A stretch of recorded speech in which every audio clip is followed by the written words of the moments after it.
咁我想問下啦，其實過去咧就即係局方或者處長嗰啲都講過啦。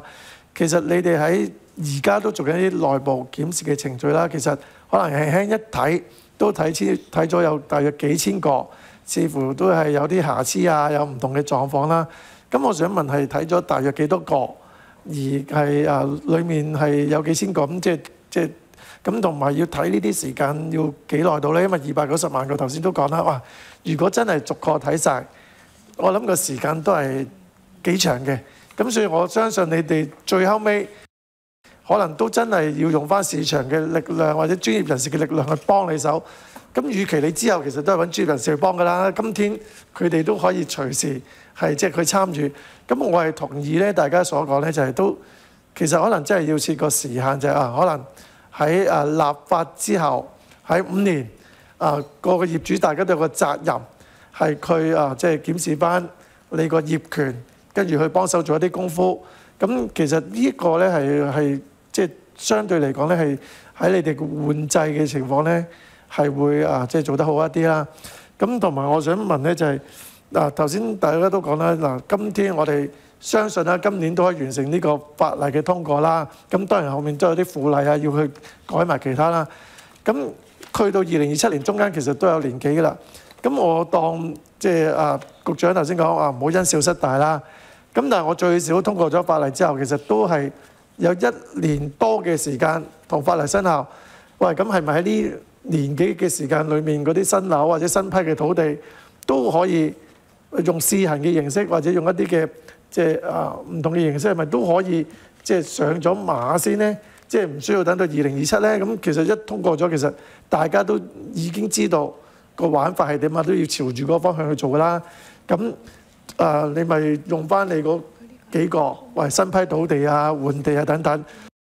都可以先係做一個試驗，俾佢哋係做住先得唔得呢？咁我都想聽下局長嘅意見，即係姑勿論，我覺得即係起碼即係大家都想知道嗰個日後個時間表係因為而家你講緊5年內做2.5萬份，對比起嗰290萬，其實係真係好輕微嘅數字嘅啫。咁所以即係大家係好擔心，就係話你要做晒嗰290萬係好長嘅時間嘅。咁所以請局長。主席，頭先我都好幾次提到咧，其實先易咗之後後難嗰啲，我方才就話我哋2027年都會提出一啲嘅建議。我明白大家想我哋快啲，既然土地註冊處而家都係做緊一啲分析嘅工作，一陣間我都請處長講講佢點樣做呢一個分析。暫時嚟講分析咗啲咩嘢啦？咁其實呢，我諗我哋係願意。其實由而家一路做到分析，已經有一啲嘅睇法呢。我哋其實喺明年呢，都已經可以有一啲，我哋一路做落去，其實我哋嘅諗法係點樣呢？都可以開始同事務委員會有呢一個嘅溝通。呢個我哋願意做嘅，即係唔需要等到2027年大家先第一次聽到由我哋口講，我哋有啲咩提議走出嚟。既然個分析而家都一路做緊啦，我哋有啲咩初步嘅睇法？分析到啲咩出嚟，我哋其實可以明年呢已經開始喺合適嘅時間已經同大家有一個分享。咁我諗我可以承諾呢一點。但係處長而家佢點樣做個分析？我想請處長。好，處長。或者我都同大家分享下咧，即係我哋而家所謂嘅，我哋去做一個分析，睇下現有土地嘅土地登記冊咧，其實佢存在一啲乜嘢業權不清嘅問題啦。咁其實我哋最近年做咗一個真係攞幾千，而家又攞翻萬幾個，真係去睇佢有咩問題、咩情況出現喺咩時候發生啦。咁同埋我哋有時都會用我哋個電腦系統咧去掃一啲我哋認為有可能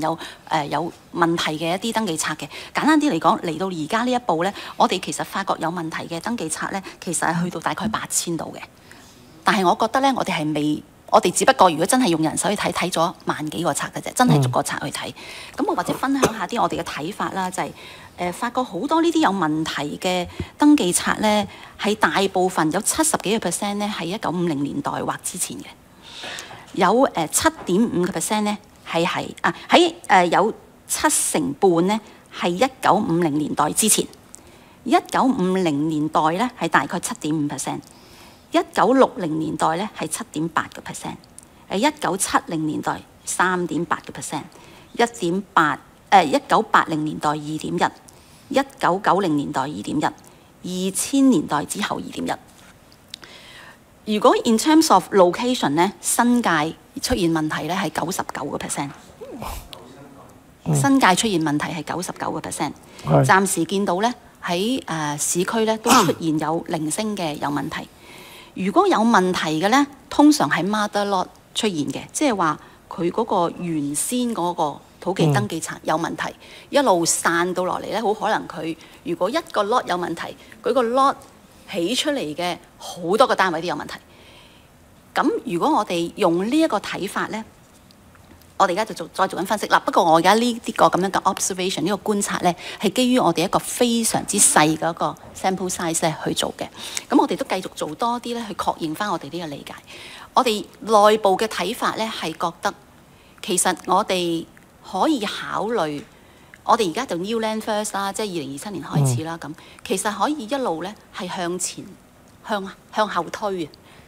即係可能如果我哋睇翻數據，譬如我假若我推20年前，即係由而家開始推20年前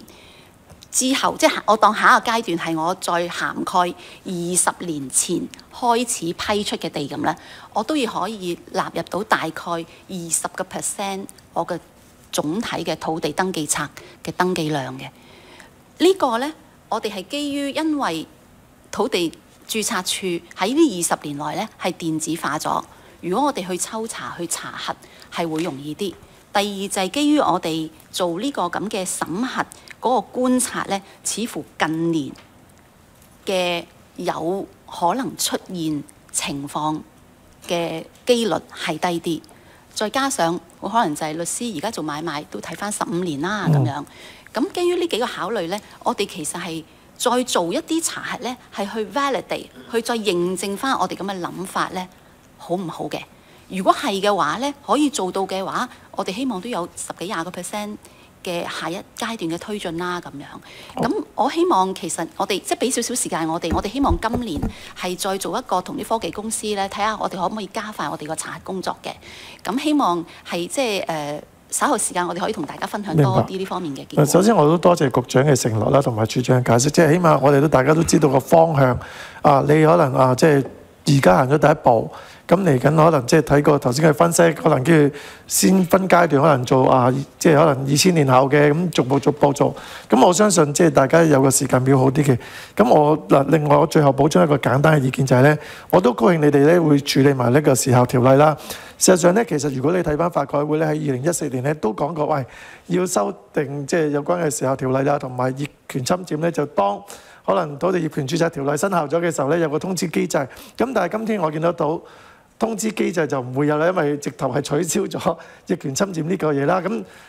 我想即係局長到時你真係去即係你話無論點你都會繼續去修訂呢個時效條例噶嘛。當你做嘅時候咧，可能都要注意翻咧。我哋新界咧有好多因為業權侵佔之後咧，個使用權同管有權同埋個業權係唔同咗之後咧，係令到我哋發展係多咗好多個窿喺度咧，係即係做唔到，除非政府收地嘅啫。咁我希望喺呢一個即係你修訂時候嘅條例嘅時候咧，都希望可以填補到呢一啲嘅即係問題，將呢啲窿咧係即係填補埋佢咧，令到咧係可以喺新界即係日後做一啲嘅發展嘅時候咧，都例如我攞即係 short term waiver 都攞唔到嘅，因為有啲窿等等，咁所以希望都可以解決埋咯。嗱咁。